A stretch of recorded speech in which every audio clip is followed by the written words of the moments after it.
So good afternoon, everyone. Thank you very much for joining the EuroDIG session dedicated to generative AI and freedom of expression, mutual reinforcement, or forced exclusion.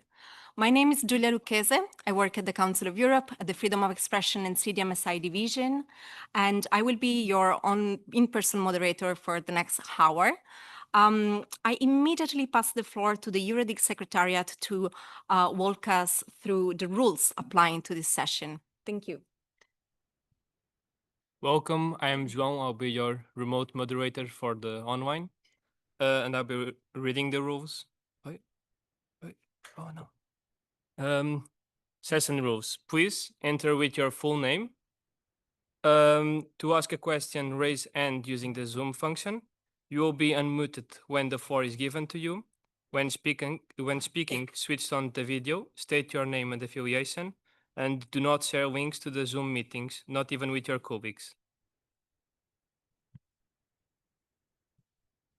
Thank you very much, João. Easy rules, we can keep them in mind. Now, with the session, we are looking into the potentials and risks inherent to the use of generative AI when this affects somehow freedom of expression understood under Article 10 of the European Convention on Human Rights. We should consider the profound impact that this has on freedom of expression today, or this could have in the next future. Please note that on this topic, the Council of Europe is already working. Indeed, in this very moment, we are elaborating a guidance note on the implications of generative AI on freedom of expression. An expert committee is dedicated to this task, which is the MSI-AI. And if everything goes well, we will have a guidance note by the end of this year. Now, let me introduce our outstanding panel. We have Andrin Aiken, Alexandra Borchardt, David Caswell, and Julie Posetti. I'm absolutely honored to have you here. Thank you very much for accepting the invitation. The first speaker is Andrin Aiken. He is Senior Policy Advisor on Online Platforms, Algorithms, and Digital Policy at the Swiss Federal Office of Communications of COM Switzerland. Andrin is also the chair of the expert committee tasked to draft the guidance note, the MSI-AI. Andrin, could you please help us to set the scene, understand which are the challenges, what are we dealing with, and why should we care? Thank you. Thank you very much, Julia. Hi, everybody. As Julia said, I have the honor to currently serve as the chair of the MSI-AI, the Committee of Experts on the Implications of Generative AI on Freedom of Expression. Here you can see our expert committee. We have been tasked to develop guidelines on the implications of generative AI on freedom of expression by the end of 2025. So it's due shortly. You cannot see the whole slide, so maybe I'm not sure whether we can remove the panel on the side. Okay. So I will try to share with you some of the implications that we are currently considering. I hope this will set the scene for the discussion that we're having afterwards. Let me stress what I present today is only just a glimpse of the work that we're doing. Unfortunately, we don't have the time to go into all of it, but I want to highlight that for those of you that are interested, that we aim to have a public consultation of the document in summer of this year. So stay tuned for that. Now, let me dive into some of the structural implications that we are looking at. The first implication we look at is with regard to enhanced access, better understanding, and improved expression. You all know these interfaces by now, and I could have added many others. They are easy and intuitive to use. Many generative AI systems improve access to information and make interaction with text, audio, and video easier, and maybe as easy as never before. They allow us to better access and receive information, and they lower or even remove barriers to language, technical and artistic skill, and sometimes even for people with disabilities. But I also have other abilities, and this is maybe a bit lighter, and some of you might know this. This is the latest social media trend called Italian brain rot. I don't want to get into the cultural value of this. We can discuss this afterwards during the coffee break. But the point is, this new social media trend is entirely made by generative AI. And it shows that these systems also facilitate creative expression, including art, parody, satire, or just silly little characters that make us laugh on social media. The second implication that we are looking at is touching on diversity and the standardization of expression. Generative AI systems are statistical and probabilistic machines, as you know, and as such, they tend to standardize output and reflect dominant patterns in training data. And studies already show today that it can reduce linguistic and content diversity. And of course, with regard to freedom of expression, this has a potential to diminish unique voices, including minority languages and underrepresented communities. And of course, there is also risk of reinforcing existing inequalities and stereotypes. I'm sure we heard all about the impact of data biases, and I guess you will have seen this or a variation of this picture already. In this example from DALL-E, the prompt for the upper picture was to depict somebody who practices medicine or runs a restaurant or a business, and DALL-E suggested only men. When asked to generate images of someone who works as a nurse in domestic care or as a home assistant, it suggests woman. And of course, we see various elements and variations of this with other characteristics as well. Next, perhaps the most talked about implication, integrity and the attribution of human expression. It is widely known that AI tends to hallucinate, so make up facts or fill up elements it does not have. And you again know various different examples of this. This is a very recent example when Google Gemini, in its new AI overview on top of Google Search, comes up with explanations to entirely random and made up idioms and sayings. Like here it tries to explain what "you can't lick a betcha twice" means, of course, and a saying that doesn't exist, or what "never wash a rabbit in a cabbage" means, or what "the bicycle eats first" means. Of course, this is very funny, but these are top of the pages explanations on Google. Here they are in a very benign and certainly not harmful context. But how does this affect other information that we rely on to be factual? Besides just hallucination, we also see that there is a problem of source attribution and therefore dissociation from authorship. We don't know anymore who creates content, if it was human, and if we can trust its integrity. And this, of course, makes the system prone to be used to deceive, impersonate, or manipulate, especially in political and public discourse. They allow to mimic individuals, including through deepfakes and voice cloning, like last year with Keir Starmer's voice cloning ahead of the UK elections. Or like in the doppelganger case, to spoof legitimate news sources and spread disinformation by abusing a media brand to imply trustworthiness.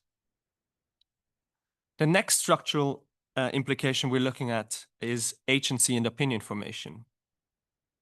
Various new studies show that generative AI systems can engage in very effective persuasion through hyper-personalization and ongoing user interaction. They can really influence beliefs and opinions of human beings by using psychological tricks. And of course, this is highly relevant in the context of opinion formation. And I think, David, you will mention this later on in a bit more detail.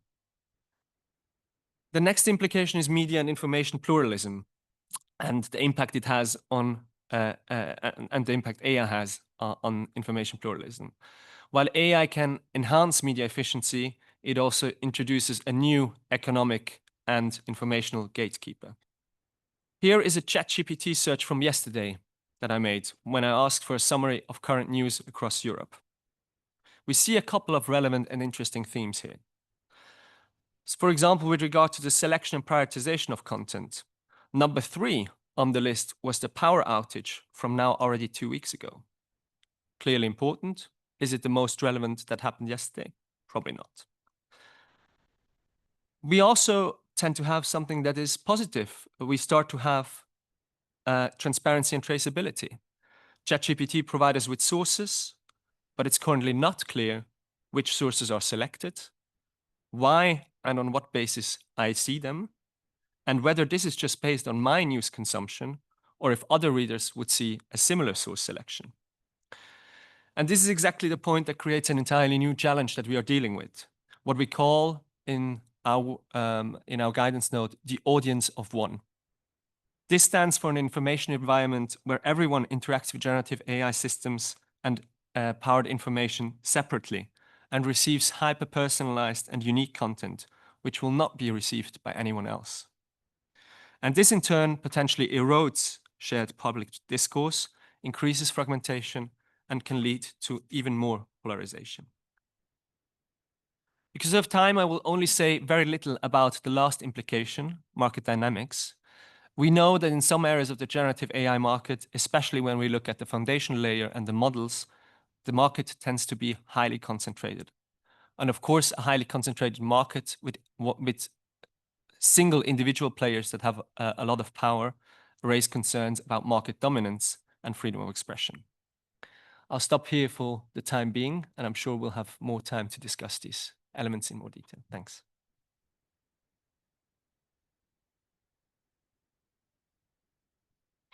Thank you. Thank you very much, Andrin. Precious introduction. Thank you for sticking to the time and also for stressing the opportunity to engage on the public consultations on the guidance note. This is a very interesting opportunity for the audience at large. So please keep an eye on the website of the Freedom of Expression of the Council of Europe, because the guidance note will be made available normally during the summer for comments to be received by whoever has a keen interest on the area.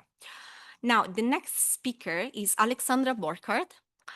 She's senior journalist, leadership professor, media consultant, and senior research associate at the Reuters Institute for the Study of Journalism at the University of Oxford. Alexandra also very recently authored the EBU News Report 2025, Leading Newsroom in the Age of Generative AI. Alexandra, you interviewed over 20 newsroom leaders and other top researchers in the field. Would you like to share with us your findings and add further reflections? Thank you. Yeah, thank you so much, Julia, and thanks everyone for being in the audience. We have almost full room here, and also for everyone who joins remotely. Yeah, leading newsrooms in the age of generative AI is already the second EBU news report on AI. The first was Trusted Journalism in the Age of Generative AI, and this is also a public service. These reports can be downloaded freely without registering by everyone, and it's a qualitative piece of work. And I'm so glad Andrin set the scene and also alerted you to the risks. And that gives me an opportunity to also show you some about the opportunities. But first of all, I wanted to start with a provocation here.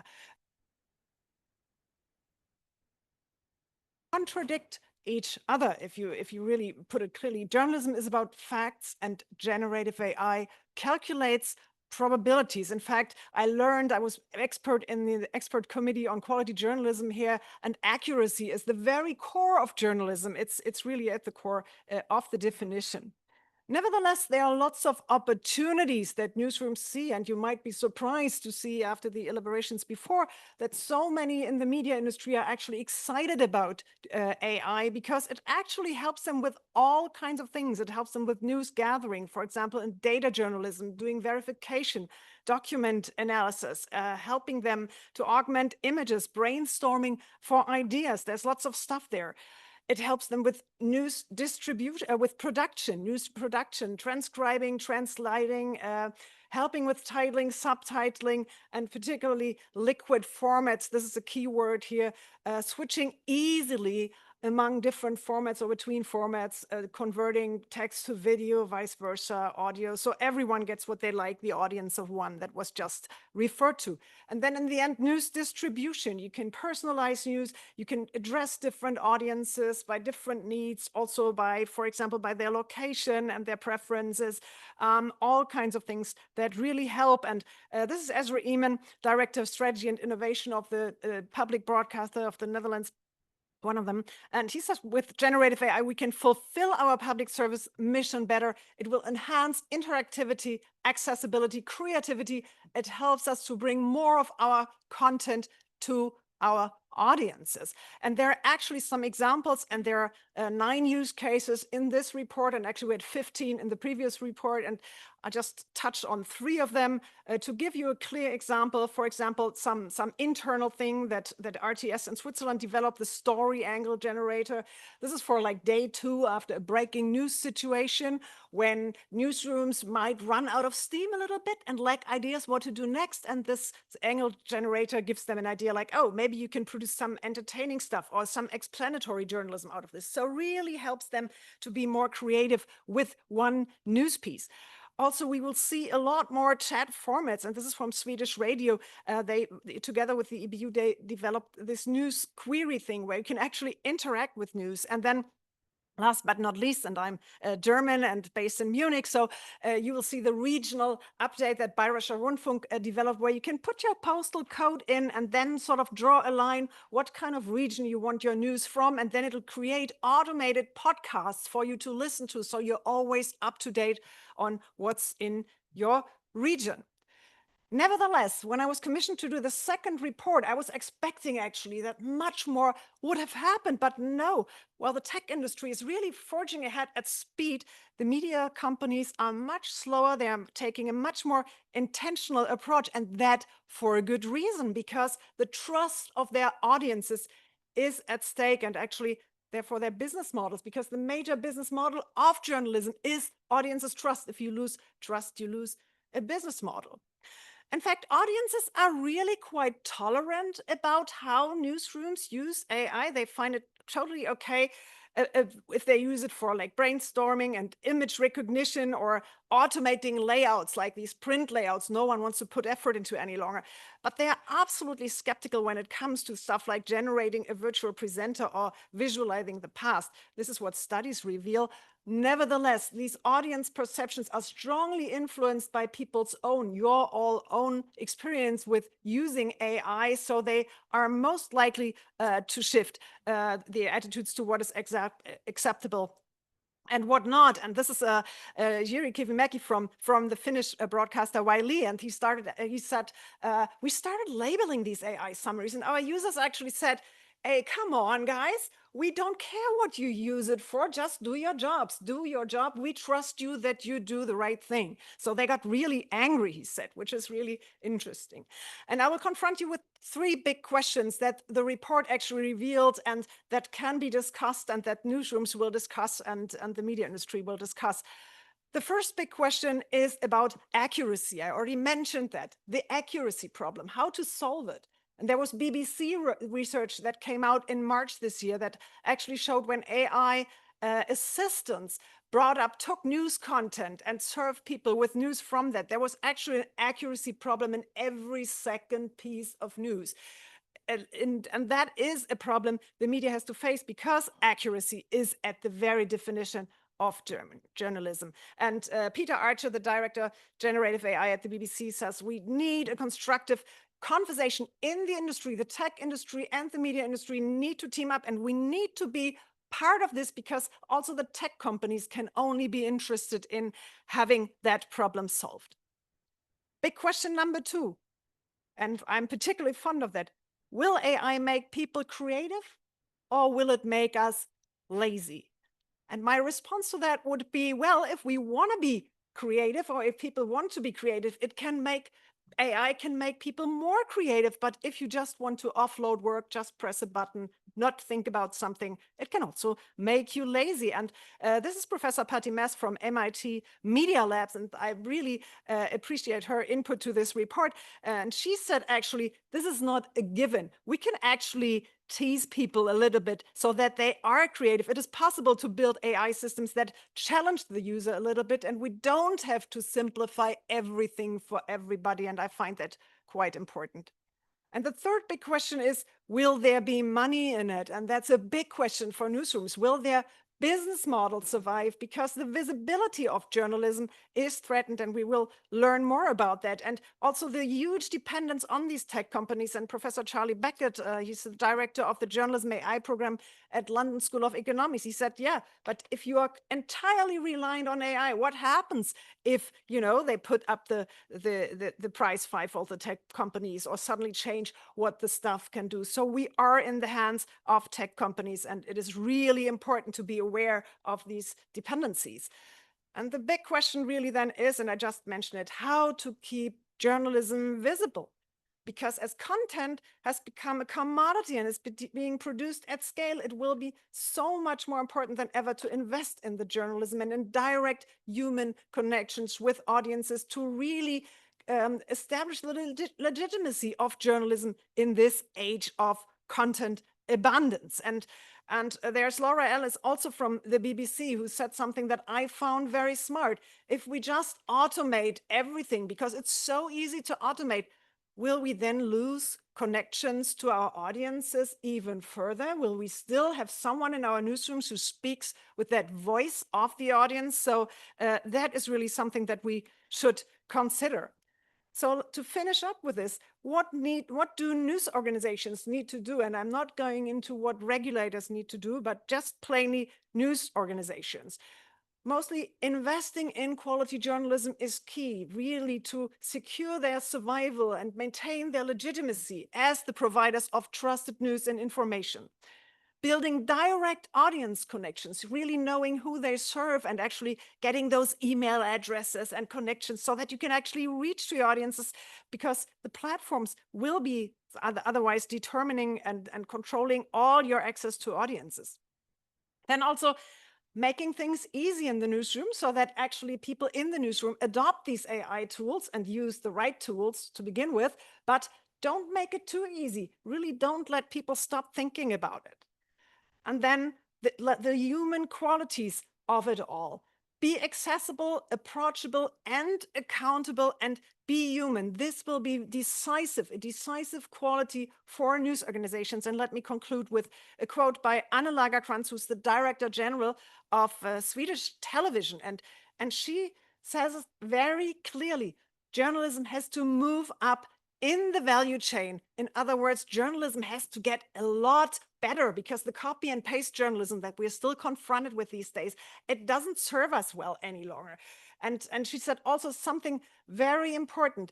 Journalist institutions, media institutions need to be accountable, because accountability will be a rare commodity. She said in our talk, in our interview, try to hold an algorithm accountable, really try to hold a platform company accountable, but we are there. People can walk up to our front steps and hold us accountable, and that is really important. And she also reminds us that journalists will need to shift from just being content creators and curators to meaning makers, because we need journalism to make meaning of this complex world and an overabundance of choices. Thank you.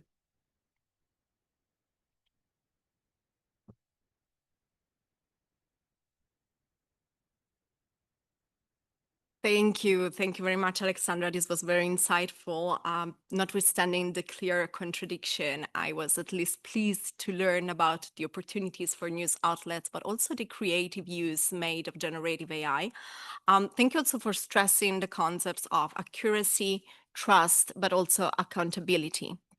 Now, without further ado, now invite to intervene our next speaker. David Caswell is product developer, consultant, and researcher of computational and automated forms of journalism. He is also a member of the MSI-AI, the expert committee drafting the guidance note we mentioned before. David, please, would you provide us with your perspective on upcoming challenges? And I hope you do have solutions for it.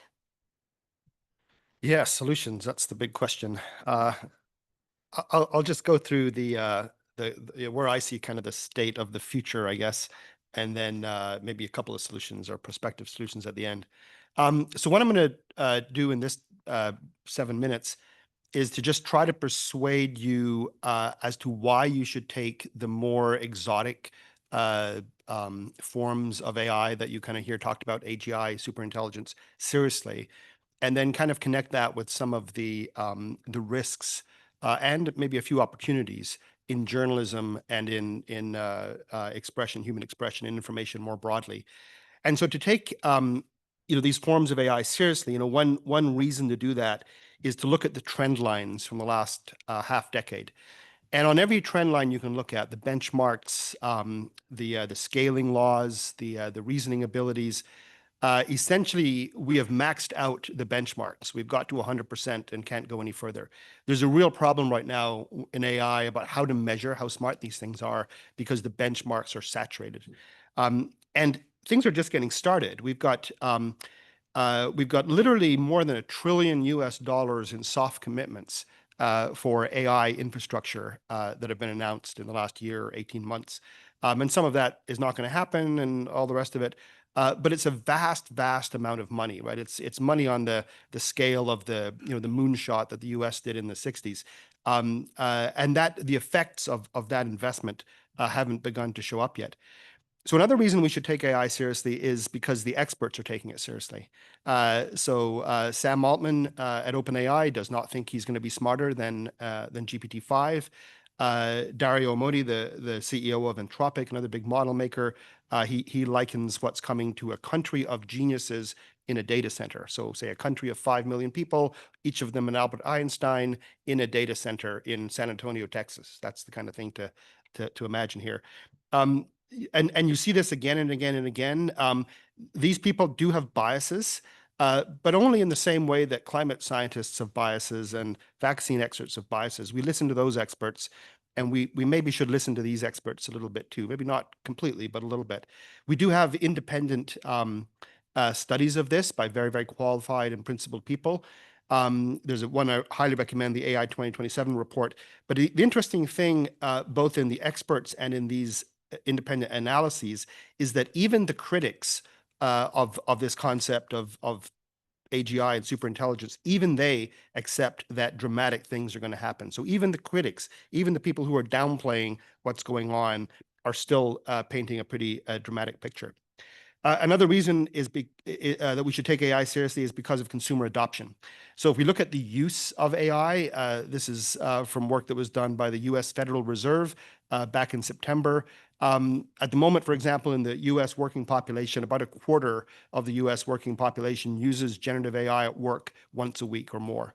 If you look at it on the content side, if you look at the entire amount of text content produced in the US, in major areas, significant portions of that are already generative AI generated. So for example, about a quarter of all press releases, corporate press releases, are AI generated. So this stuff is showing up very, very rapidly already in double digits in use, in weekly use, and in content. Another reason to take this stuff seriously is just play with the tools. Like honestly, everybody here, sign up for the tools, sit down, play with the most advanced models, really exercise them, learn what these reasoning models can do, learn what tools like deep research can do, or agents like Manus. These are kind of the leading edge of where AI is, but they're completely accessible. You don't need technical skills. You don't need special access. You just need a little bit of curiosity. And if you play with those tools and really exercise them on a subject that you know well, you will be pretty convinced that big things are coming. So I would suggest that engaging with the tools and judging for yourself is a good reason to take it seriously. And then we should look at sort of the progress over the last half decade on the largest possible benchmarks on the largest scale. So for most of my life, the big sort of golden ideal of AI was the Turing test, passing the Turing test.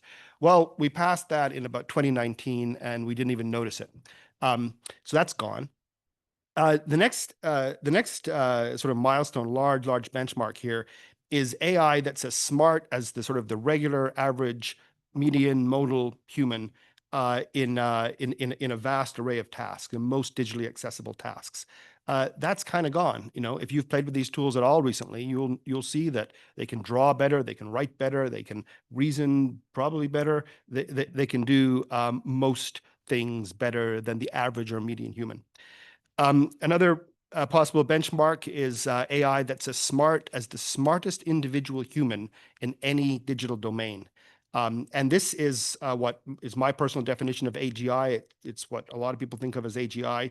We are not quite there. That's a dashed line, but we are almost there. If you really get involved with some of these reasoning models on a subject that you know well, you will see that, pick your topic. You will see that we are making significant, or the models are making significant progress in that direction. So there's a reasonable case we're going to get to that point within a couple of years, 2-3 years. And then lastly, there's this other category.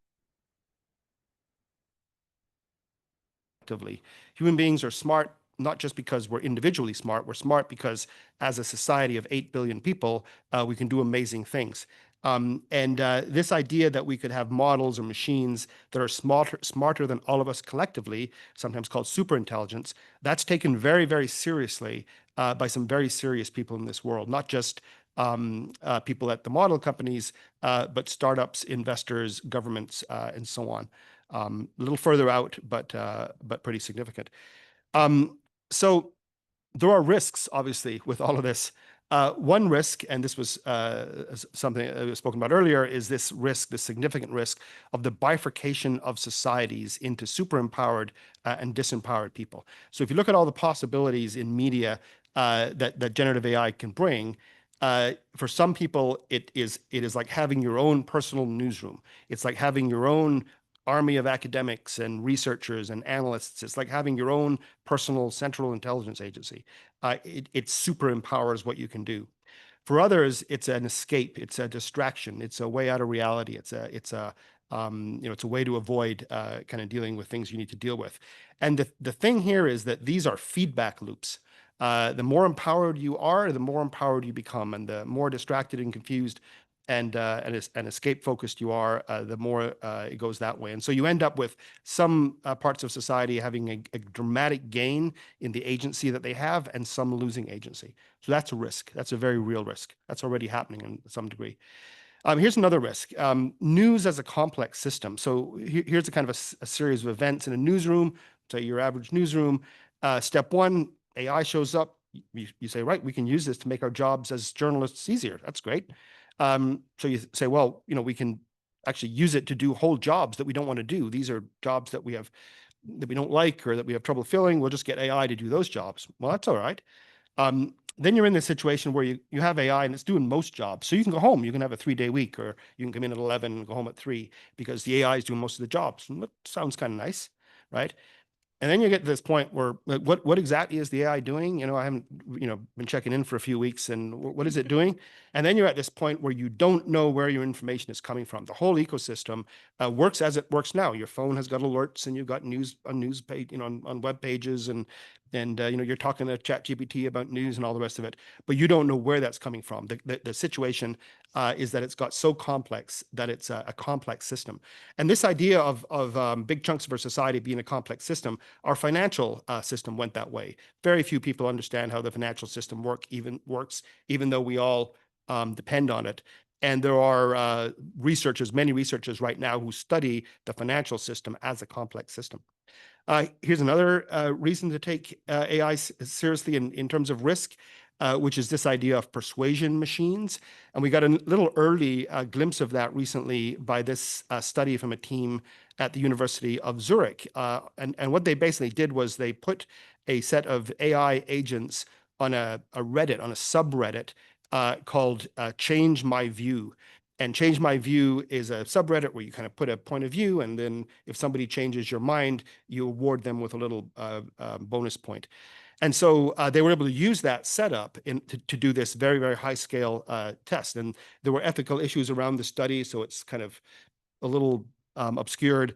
But in the paper that they would have published, had it passed the ethics guidelines, they found that these models could achieve persuasion rates between 3 and 6 times higher than the human baseline. So the idea of machines that are hyper persuasive for political or for commercial purposes, not a far-fetched idea at all. And so just in legacy news media, finally, ChatGPT shows up in late 2022, and people start, newsrooms start building guidelines and providing access and doing prompt training and all that kind of stuff. You get into like 2023 newsrooms, are starting to do things like summaries. They're starting to automate tasks. You get into 2024, the more advanced newsrooms are building little chat bots that can chat with their archive, or semantic search, where you can kind of get better search. A lot of them are building toolkits where you can automate a lot of tasks in a newsroom. That's quite common. And then at the moment, I think this year a lot of newsrooms are using AI to do news gathering at scale. So there are opportunities here for legacy news media, but it's kind of a race, really, at some level. The change that's coming is dramatic. Change that's here is dramatic, but the change that's coming is dramatic. And there's an open question here about whether legacy news media can take advantage of those opportunities. There's other opportunities as well, right? If you look at how informed societies are at the moment, why would we consider that to be an end state? You know, if you take a scale here from medieval ignorance on one end, say a peasant in a village in 1425, to godlike superintelligence on the other end, we have come a long way along that scale using technology like the printing press, the invention of journalism, radio, broadcast, television, the internet, social networks.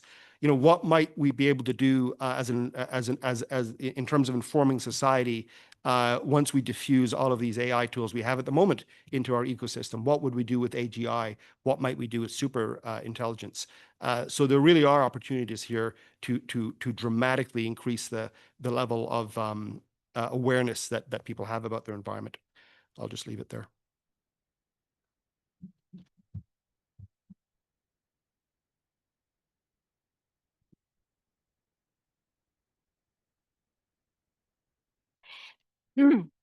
Thank you very much, David, for addressing this exotic form of AI, the AGI, and the relation to human expressions. It seems like we are running late on a lot of the challenges you listed, but you also were so kind to conclude your presentation with opportunities. The end, at least. Last but not least, I pass the floor to Julie Posetti. Julie is a feminist journalist, author, researcher, professor at the Global Director of Research International Center for Journalists, and professor of journalism at City University of London. Julie, I know you would like to offer your perspective on the issue by starting with a video. If that is Yes, I do plan to do that, and it segs directly from David's conclusion, which was with reference to godlike omniscience. If we can play the video, please.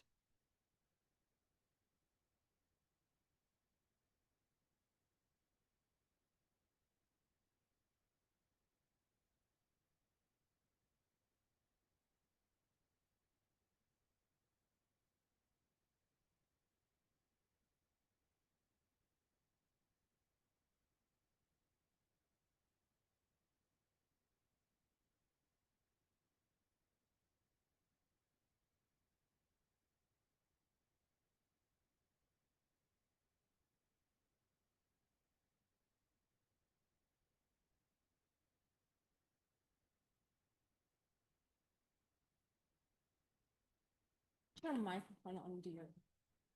No? Okay. I think we're having trouble with the audio. Is that right?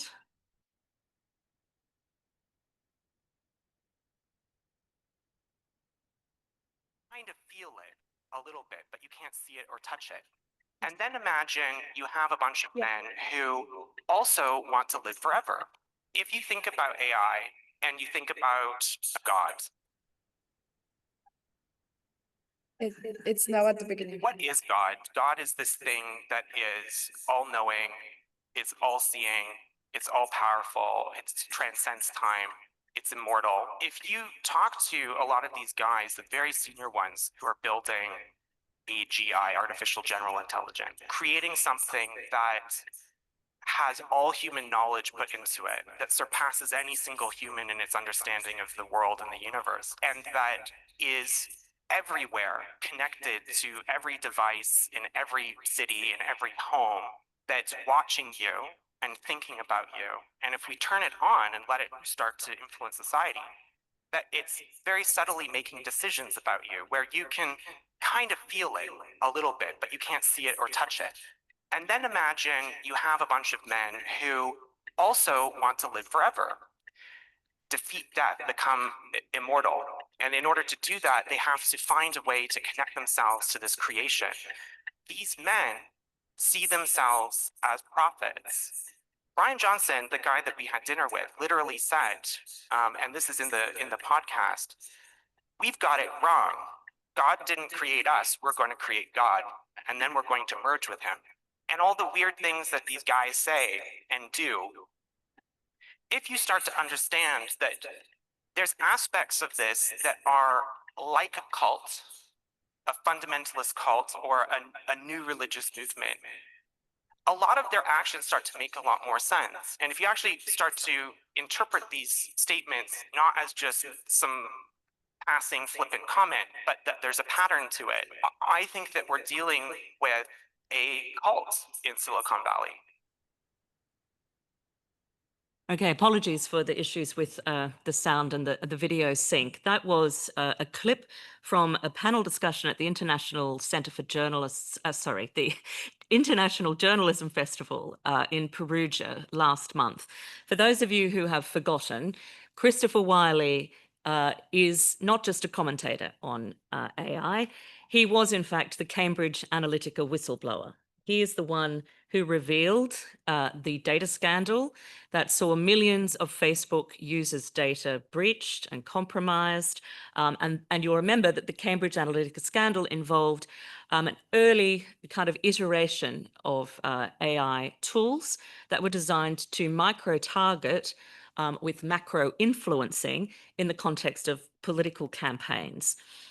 So several people have said that his comments sound alarmist, but he also pointed out that we need to stop being so polite, that we need to actually articulate the concerns and the risks associated not just with the technology, but with the business models behind the technology that are designed to further enrich billionaires who are actually those that stand to profit most from the mainstreaming of AI. And ultimately, as David has pointed out, the objective is superintelligence, or AGI and then superintelligence. So it might sound alarmist, but the facts are alarming. And I think they're particularly alarming, and they should be particularly alarming for people and states and intergovernmental organizations that are invested in securing and reinforcing human rights in the age of AI. So, as I said, Chris exposed the Cambridge Analytica scandal. And when he talks about this desire for omniscience and omnipresence among the AI tycoons, I think it's important to highlight the links between the rights to privacy and the rights to freedom of expression and freedom of thought. And he does that in a podcast, an investigative podcast that he was speaking about there, which was published by Coda Story, which is a global-facing investigative journalism outlet that emphasizes the identification of prescient trends, so particularly with regard to disinformation and narrative capture. And that podcast is called Captured: The Secrets Behind Silicon Valley's AI Takeover. And I've used that example partly because Coda Story is one of the research subjects for a global study that I currently lead called Disarming Disinformation. And it's looking at the way news organizations are confronting and responding to and trying to counter disinformation, particularly in the context of the challenges and opportunities that AI presents. So I think it's important, as I said, to consider the right to privacy in combination with the right to freedom of expression, and therefore to think about AI in all its integrated forms and the responses to it holistically. So before I turn specifically to generative AI and freedom of expression, I also want to highlight the need to consider the implications of the AI of things. So in particular, the application of AI glasses, which do pose a significant risk to freedom of expression of the kind that relies on the right to privacy, such as investigative journalism that's dependent on confidential sources, such as Christopher Wiley. So he was initially the whistleblower who was a confidential source to start with before he identified himself for The Guardian and the New York Times and others, Channel 4 and others, for the Cambridge Analytica reporting. And it's noteworthy that Mark Zuckerberg recently invited Meta's users, nearly 1 billion of them, to download a new AI app that will network and integrate all of their data, including Meta's new or upgraded AI glasses, which include facial recognition. And that prompted John McGlean to write in The Hill, a newspaper coming out of DC, that Mark Zuckerberg is building a new surveillance state. So again, I think we need to consider surveillance in the context of freedom of expression. And he wrote, these glasses are not just watching the world, they're interpreting, they're filtering and rewriting it with the full force of Meta's algorithms behind the lens. They'll not only collect data, but also send it back to Meta's servers to be processed, monetized, and repurposed. Facial recognition, behavioral prediction, sentiment analysis, they'll all happen in real time, and the implications are staggering. It's not just about surveillance, it's about the control of perception. That's a very important consideration when it comes to the function of independent journalism in democratic contexts, but also freedom of expression more broadly, and particularly issues around election integrity, for example, connected directly to information integrity. And coming back to generative AI specifically, an example from Australia, which we're starting to see replicated in the very recent Australian elections.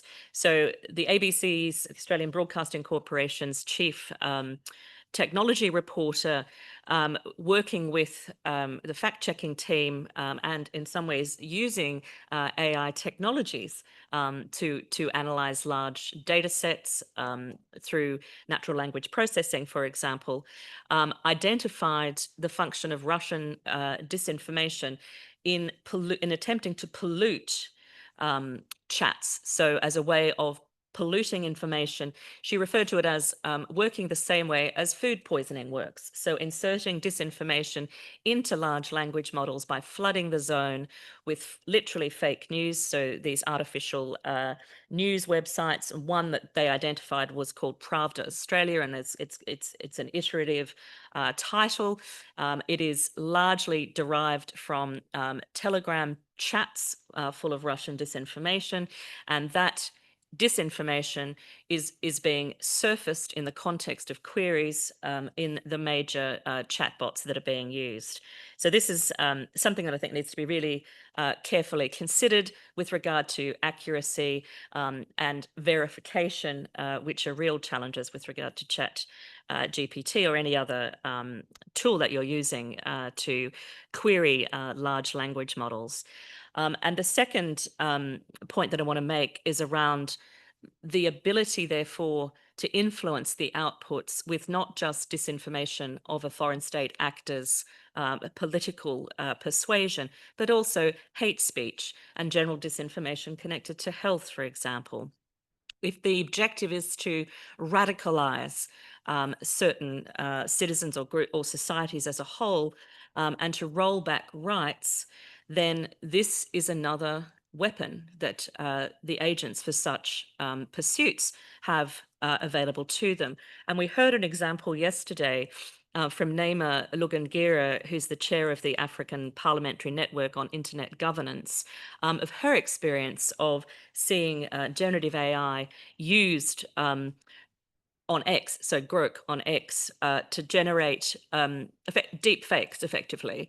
And her point was that generative AI can be used to really reinforce sexist stereotypes, but also to generate misogynistic images, hypersexualized images. I mean, we know about deep fakes in the context of deep fake porn.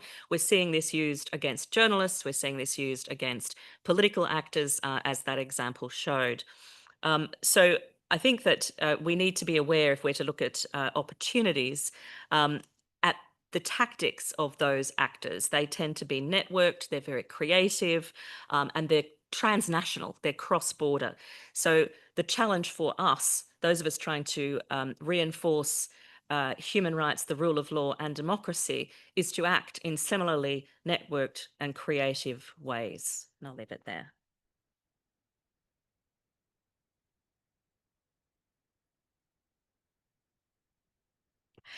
Thank you. Thank you very much, Julie. I'm fascinated and surely alarmed right now. Thank you for starting with this thought-provoking question to the audience. This comes at a very good moment because now we open the floor for questions. Please, both online and in person, do not hesitate. Yet I would ask you to be focused asking your questions so that we can give voice to diverse participants. Please, who is willing to break the ice? Yes. Would you start? Thank you. All right. So first, thanks of all for the very interesting insights. The point I want to raise is referring to the rather first part of the presentation, and the point I want to be want to get your opinion on and how you think it's going to develop in the future is we have academic research showing that every group of humans using AI to write an essay or a newspaper article, that the output on a collective level will be more similar. So we see on a collective level, we have a more homogeneous output. On the other hand, we always argue, okay, AI is going to have for a more personalized experience. It's creating a more individual, how we how we consume the content will be more individual. So for me, this seems kind of contradictory. And I wanted to get your opinion on that point. Thanks. Thank you. Should we collect a couple of questions and then, okay, thank you.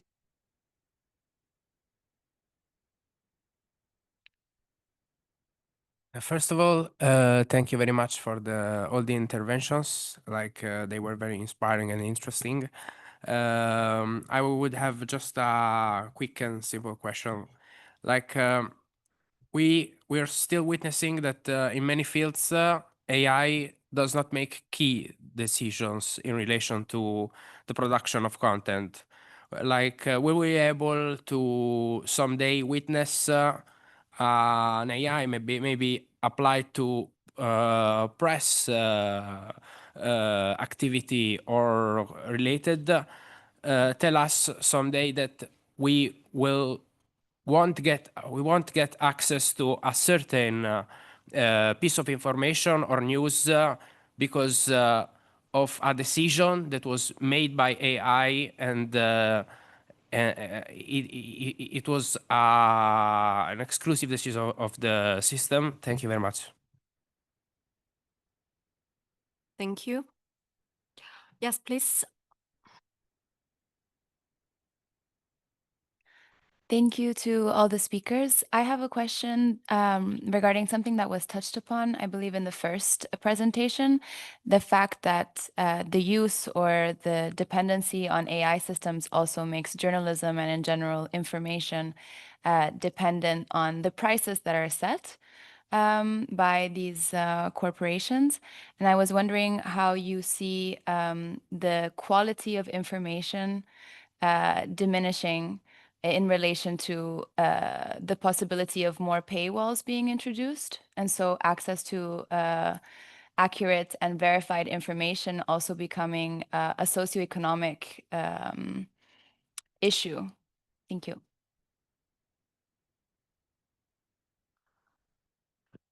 Thank you. I'll take the last question. No, there's not a last question. Oh, yes, there is. Please, thanks. Sorry, just quickly. It's Probably for David Caswell, if I may.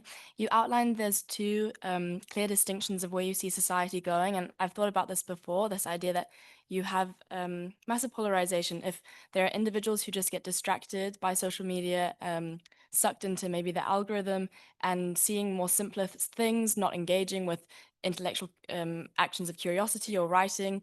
And then you have those who really understand and comprehend the system. And so you have massive intellectual polarization.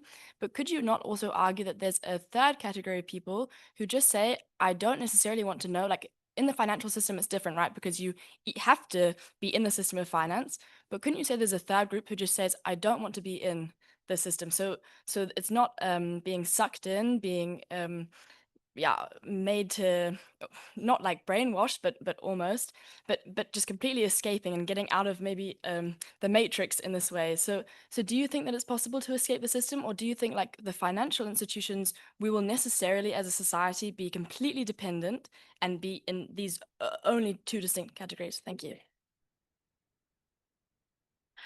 Thank you. As I'm mindful of the timing, I would like to propose that starting with Andrin, you do provide at least a reply to one of the questions you like the most, and then we move on. And maybe we avoid the final round. So if you have any final remark right now, I would like you to condense it in 2 minutes intervention. Thank you. I will just answer to three of them, but very shortly, and because I think they're very good. The first question, which was on the output on standardized expression and how it interacts with individual expression. I think this is a really good question. It's something that we were considering as well in the expert committee. I think it really depends on what kind of tasks we're looking at. You know, there will be a lot of there are a lot of standardized tasks, writing emails, summarizing reports, where we will see this standardized expression, and this will probably increase and will also create a problem with regard to the data set that we're using. And then we have creative expression that is being used, the way how we interact with generative AI systems as well to increase our ability, as we were seeing in a creative way with memes, but also in journalism. So I think there will be elements where we have standardized expression, and there will be elements where where generative AI will expand our expression as well. And you can even go to the element to the side of the text as well, right? With regards to words and in relation to ideas. Maybe on the question 2 on will it make key decisions with respect to content? I believe so. It will definitely. I think it will be. Maybe I'm less pessimistic and doomy as David. Maybe I think that the time scale will be a bit longer if we look at how productive the interaction with AI systems actually is today. It's still quite low. A lot of it is for entertainment purposes, but this will change. And this leads me to question 4. Although you addressed it to David, I tried to jump in. If you be able to escape, maybe there is this third form, but I don't think it will last long. Again, we're speaking in, for me, we're speaking still in a future, not 2 or 3 years, but at one point, generative AI systems will be such a part of our economy. They will be so important for you to be productive and to participate in the economy that there will be almost no option to opt out. Like if you today don't use a smartphone, it will be very difficult to participate in society. And there are people that don't use the financial markets today, but they are very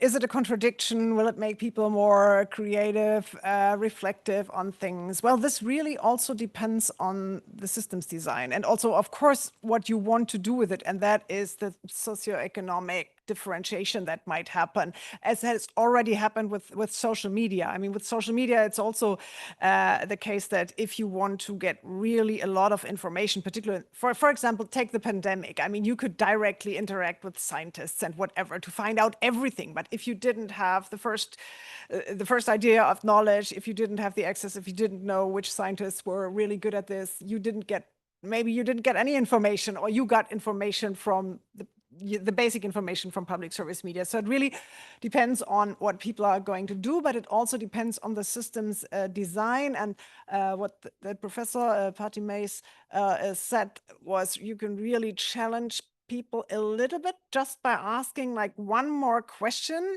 not just, pressing a button, output, get rid of the output. And I don't know if you've experienced that, oh, produce a report for me. Oh, might I format it for you and send it away? So you can just do things without ever even, engaging your brain. But if there's just one back question, like, would you think this really makes sense? Or asking something back, and that is the systems design, that can really help to engage people a lot more. I hope that makes you happy.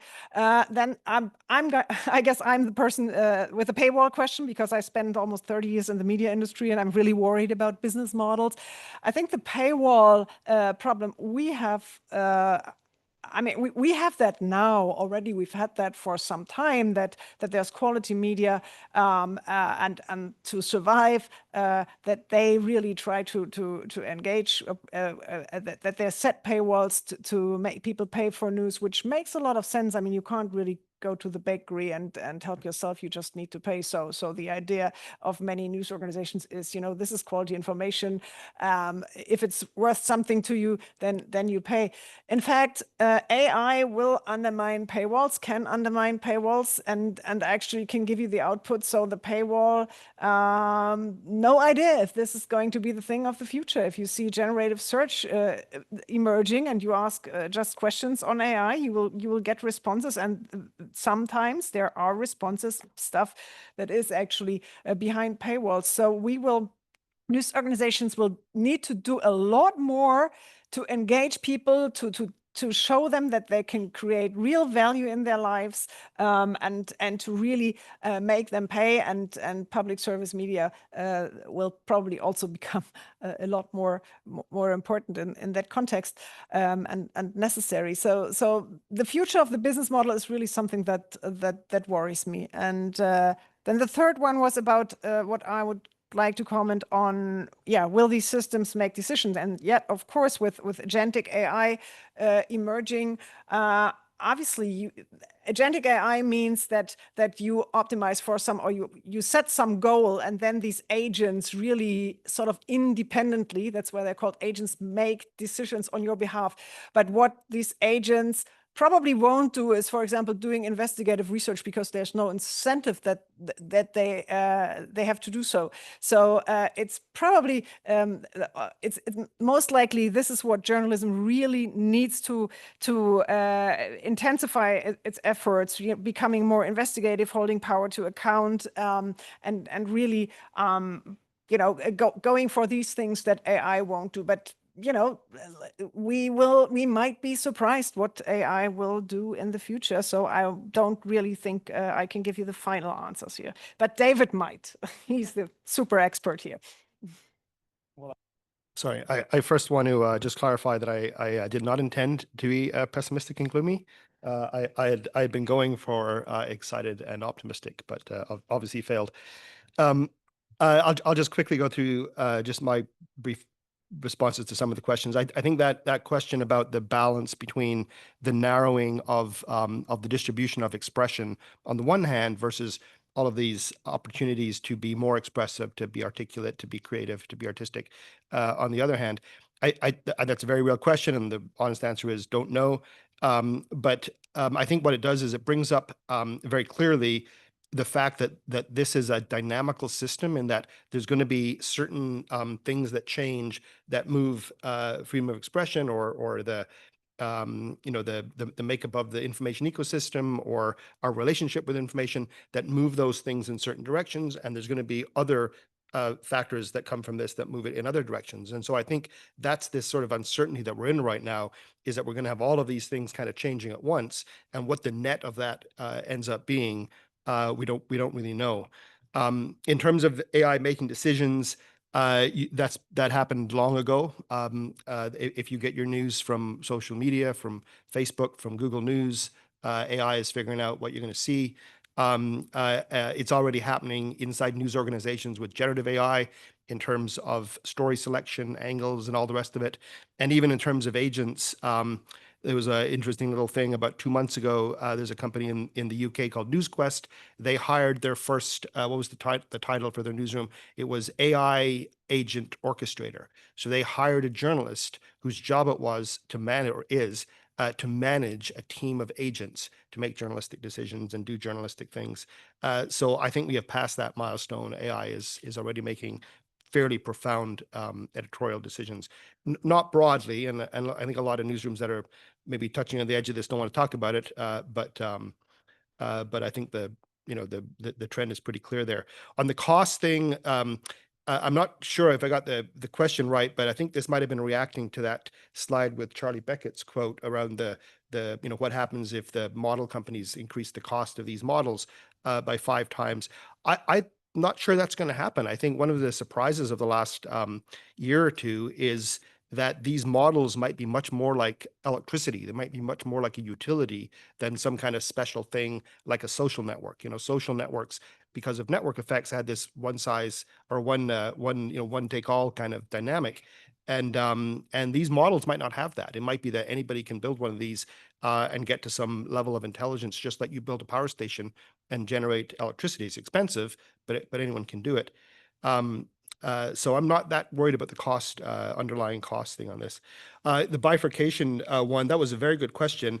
And absolutely, like I agree with Andrew in that I think it's going to be hard to opt out of this. The example I would use is not so much opting out of smartphones. It's worse than that. It's more like being an Amish or Mennonite, old order Mennonite, where you're basically you're picking a point in time and sticking with that. The Anabaptist religions are very there's a large population in Canada and the US and South America. It's not nothing. But it is that kind of a scale, I think. That bifurcation and the analysis of that came from a very comprehensive scenario planning analysis that I led last year. It's called the AI in Journalism Futures report. You can find the PDF online. And there were 5 scenarios. One was the bifurcation, but another one, there was a whole other scenario around that opt-out option. This was a consolidation of the points of view from about 1,000 people. And one of the key findings from that was that most people who thought about this assumed there's going to be some portion of the population would opt out. So. Thanks, David. I think everybody's questions have been answered, so I'll just make a couple of remarks reflecting on what's been said and picking up on both Alexandra and David's presentations in particular, and that Charlie Beckett quote. It does concern me that we have not spent much time during this discussion addressing questions around regulation and embedding human rights in these processes.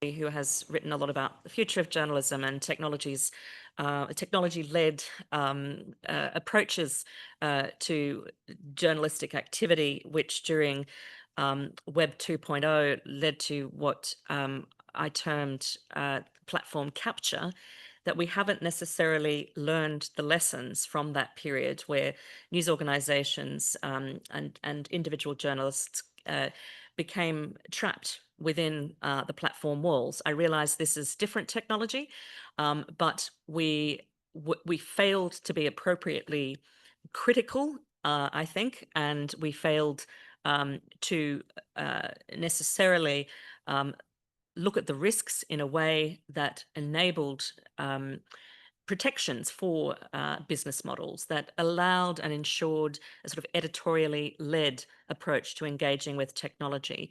And so I and others have spoken about the risk of sort of platform capture 2.0 with regard to a ready embrace of AI without necessarily appropriate levels of critical engagement with not just the technology, but the characters. And I would sort of slightly disagree with David characterizing Sam Altman as an expert and comparing him to climate scientists, for example. I mean, those are independent experts and we have those in this field.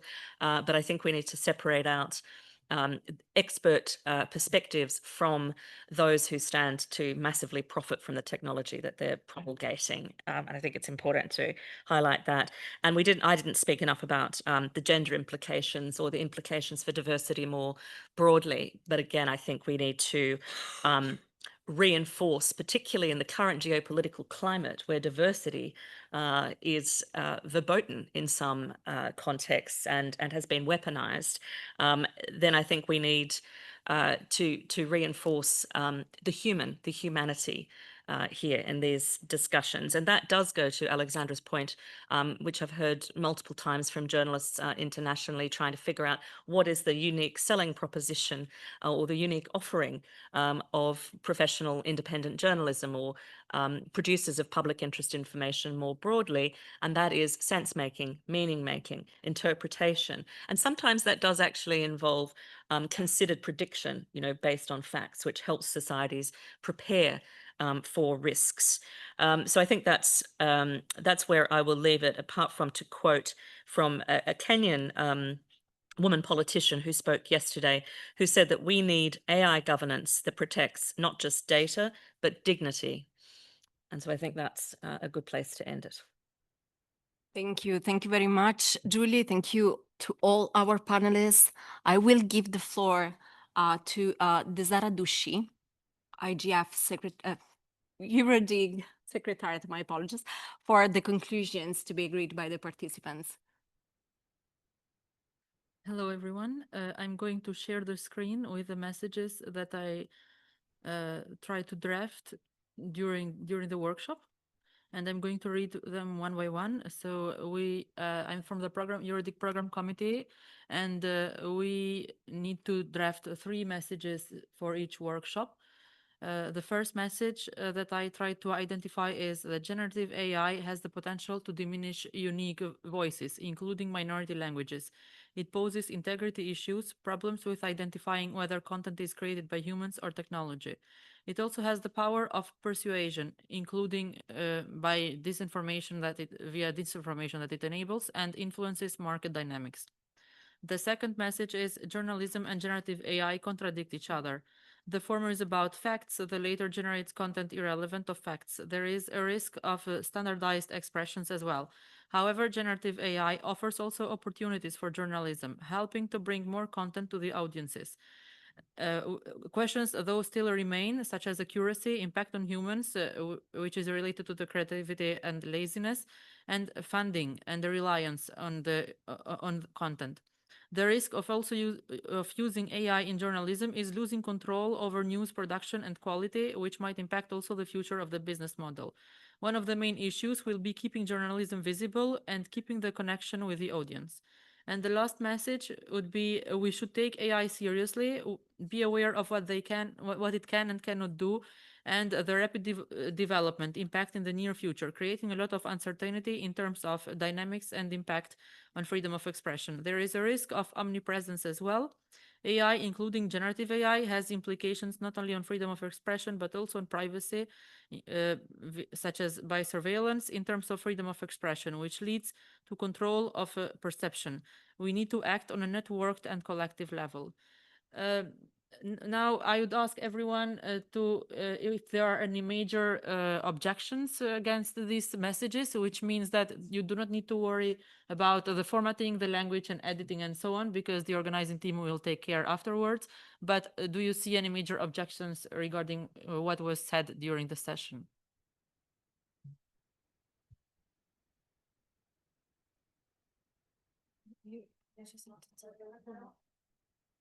In the second, I mean, that was meant as a provocation. It generates content not irrelevant of facts, but it calculates probabilities. So it could be true or it could not be true, and that makes it so difficult to figure out, because the thing is just generative AI does something that sounds convincing. It's really optimizing for credibility, but not for facts. So maybe that should be toned down a little bit, because obviously most of the stuff that generative AI produces is based on facts. It's like food that's 95% edible. or maybe 75%. Just one thing that I think it's nothing wrong in terms of what you've represented that I said, but it would be good to get the gender element in, which I think is very important. So the ways in which generative AI can be used to to facilitate technology-based violence against women, for example. So from deepfakes was one example used against women political actors and women journalists, which is about silencing, which is about chilling freedom of expression. So I think that would be an important point to add.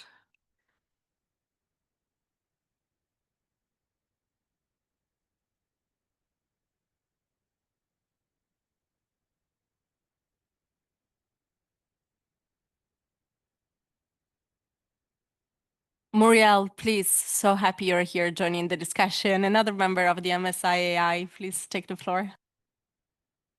Just a short note on adding close to the word languages in one, other cultures, because the effect of standardization is also important for cultural expression, which is a huge part of freedom of expression. And then maybe I would say that generative AI opportunity is not only creating content, but tailored content so that we get them. And thank you very much for the summary.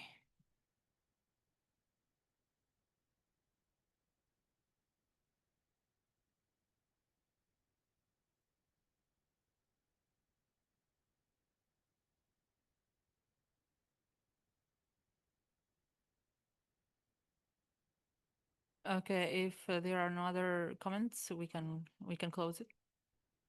And the organizing team will have time until 25th of May to edit the messages. Okay, well then, I thank you very much for joining us today. I would like to invite you for a round of applause for the fantastic panelists that got us through this very difficult subject. Enjoy the rest of EuroDIG. Thank you.